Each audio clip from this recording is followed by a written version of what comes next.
NEET UG 2026 పరీక్ష రద్దయింది. మే 3న జరిగిన NEET UG పరీక్ష ప్రశ్నపత్రం రాజస్థాన్లో లీక్ అయినట్లు తేలగా పరీక్షను రద్దు చేస్తున్నట్టు ఎన్టీఏ ప్రకటించింది. నీట్ పరీక్షను మళ్లీ నిర్వహించాలని నిర్ణయం తీసుకున్న ఎన్టీఏ త్వరలో తేదీ ప్రకటిస్తామని తెలిపింది. మరోవైపు ప్రశ్నపత్రం లీకేజీపై కేంద్ర ప్రభుత్వం సీబీఐ విచారణకు ఆదేశించింది.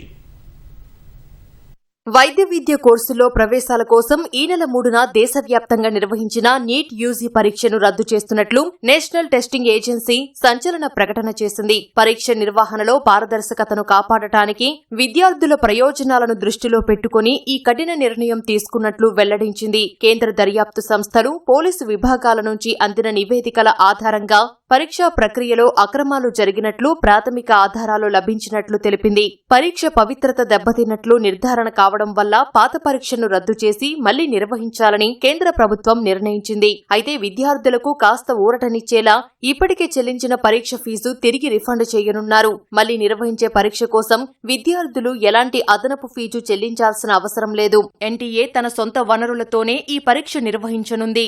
విద్యార్థులు కొత్తగా రిజిస్ట్రేషన్ చేసుకోవాల్సిన అవసరం లేదని ఎన్టీఏ తెలిపింది. రీ ఎగ్జామ్ తేదీ, కొత్త అడ్మిట్ కార్డుల వివరాలను త్వరలోనే అధికారిక వెబ్సైట్ ద్వారా ప్రకటిస్తామని ఎన్టీఏ తెలిపింది. పరీక్ష రద్దు వల్ల అభ్యర్థులు, తల్లిదండ్రులకు కలిగే ఇబ్బందిని గుర్తించామన్న ఎన్టీఏ అయితే వ్యవస్థపై నమ్మకాన్ని నిలబెట్టేందుకు ఈ నిర్ణయం తప్పలేదని పేర్కొంది. సోషల్ మీడియాలో వచ్చే అసత్య ప్రచారాలను నమ్మవద్దని, అధికారిక సమాచారాన్ని మాత్రమే అనుసరించాలని సూచించింది. మరోవైపు నీట్ పరీక్షలో తలెత్తిన ఆరోపణలపై సమగ్ర విచారణ జరిపేందుకు కేంద్ర ప్రభుత్వం ఈ కేసును సీబీఐకి అప్పగించిందని ఎన్టీఏ తెలిపింది. దర్యాప్తు సంస్థలకు పూర్తిగా సహకరిస్తామని పేర్కొంది.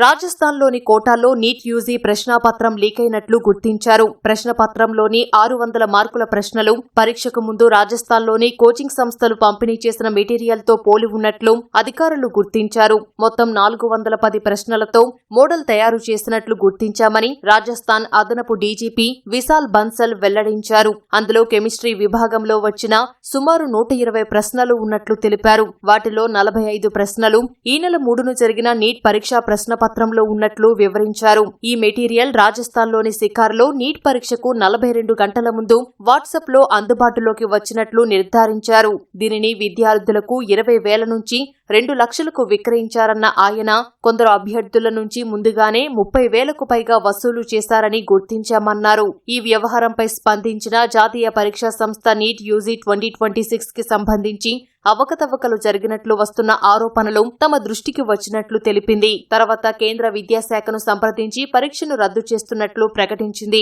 మే 3న దేశవ్యాప్తంగా 551 నగరాలు, ఇతర దేశాల్లోని 14 నగరాల్లో నీట్ యూజీ జరగ్గా 22,79,000 మంది విద్యార్థులు పరీక్ష రాశారు.